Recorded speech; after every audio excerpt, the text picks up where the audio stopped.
Pain heals. Chicks dig scars. Glory lasts forever. Angel Reese has just canceled the 2026 WNBA season. It will be interesting to see if the league recovers from that and actually plays in 2027 or folds completely. Let's talk about it. Welcome back to the channel. Thank you so much for being here. Appreciate all your support. Hope you're having a fantastic day. Shout out to the 19. We are closing in on 14,000 subscribers. Absolutely insane. Thank you all so much. Appreciate it. Smash the like button on this video. Let other people see it. Maybe they will also then hit the subscribe button and we will hit that 14 shortly. But let's dig into this. We're going to listen to a clip. Angel Reese is asked about the CBA negotiations. This is the first meeting she was in on Thursday. I want to play this, listen to it, analyze it, give you my reaction on what she said, the good and bad and all that, and what it really does mean for the 2026 season, if there is going to be one. Let's take a listen. I know that you've been pretty vocal about CBA negotiations and things that you guys are fighting for. What do you think is the most important thing now that you guys have met with the league and moving forward? Yesterday was my first meeting in person, and being able to have the opportunity to sit face to face with the league. I think it was very important to have all those players there, more than 40, and just being able to see our faces because we are about business. It's bigger than me. No player is less important than me or more important than me. We are all here to fight for the same thing and what we deserve. Basketball and WNBA is all I know. And this is the league I love so much. And we're not going to stop until we get exactly what we want. And yesterday's meeting really woke me up to the eyes of we aren't getting what we deserve. And knowing that for a long time and knowing over the past years the numbers that they were giving us, I'm like, wow, like I didn't know all this stuff. And now being able to be informed, knowing that I can be more vocal because I do know more. And being able to have NECA as our president and to have so many great players that have representation that know a lot and know what we deserve is just really important. So I'm really happy to be a part of that meeting yesterday, but it did wake me up to a lot of things that I didn't know that was going on. Wow. Okay. So she said a lot of the same thing over and over again. And to be clear, this actually isn't about Angel Reese, although there is one specific thing she said that I think went over the top that other players might have avoided. She just happened to be the one asked about this. And of course, being Angel Reese, it is going to get more attention. But I think all of the players are suffering from this problem. First, I thought it was kind of wild when she said, see our faces to know we stand on business. Because respectfully, it doesn't sound like any of the players have any understanding of economics or business. They all need to take some courses. But one of the big things, and here's what stuck out for me, if you notice the wording, we're not going to stop until we get what we want. Now, of course, there is the continued, as all of the players say, talking about get what we deserve, get what we deserve, get what we deserve. And a lot of the response to that from people with common sense is, what exactly is it you think you deserve when you play in a league that has been supported by the NBA its entire existence? What is it that you deserve? Because you get paid a lot more than the average American, and you've only worked 4 months of the year. And remember, it's very recently that we even hit 40 games, let alone the 44. I mean, a few years ago, I think it was what, 30 or 32, and it was in the 20s for a long time. They haven't played a whole lot of basketball. They, of course, all go play in the off season. They don't need to because, again, they make more than the average American who works very, very hard. I was going to say 52 weeks a year, but I guess for the lucky ones, it's 50 weeks a year. Maybe they get a couple of weeks vacation that probably sets them back that more than 2 weeks of salary. But I listen to this and I listen to these players and I look at the reality of the league. And this is being serious. This is serious advice to the players. Stop talking. I don't say that to be mean.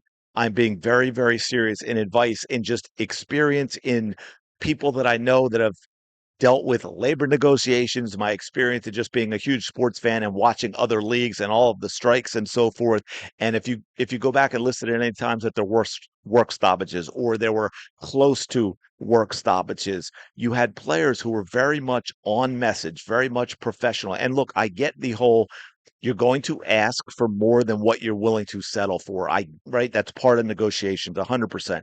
But this is not that. This is coming from a place of not having understanding and being completely unrealistic. We're not going to stop until we get what we want. Is There is no negotiation here. There is no compromise. We want what we want, and that is it. Nothing else is going to matter. So Angel Reese, and that's why people might say, "Oh, you're being hyperbolic at the beginning about she shut down the 2026 season." Well, if this is legit, and this is why I also say media training, stop talking, get a message, because you get stuff like this said, and that causes a lot of problems. The WNBA is listening to this stuff and saying, wait, what? Wait a minute. You're not going to stop until you get what you want. We've already decided that what you want, what you think you deserve, what you ask for is not realistic.